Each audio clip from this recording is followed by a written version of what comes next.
This video I'm showing you how you can delete Facebook location history. So firstly open your Facebook app and then click on the three horizontal lines in the top right corner. After that scroll down and then tap on the settings and privacy and tap on the settings, and when you are here you have to scroll down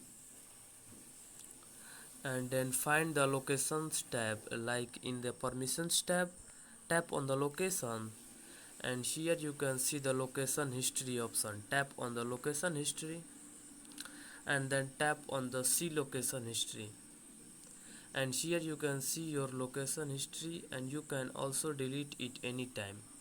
So this is your today location history, and so if you want to delete it you can simply click on the three dots and then you can click on the delete all location history, and it will also you can also click on the delete this day.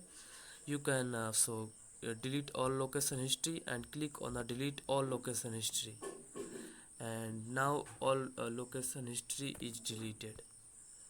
So that's it, that how you can do this.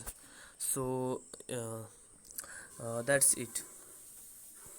If you found this video helpful, please subscribe to my channel and also press the bell icon to get notifications of such new informative video. And also don't forget to like, share and comment on this video. Have a good day.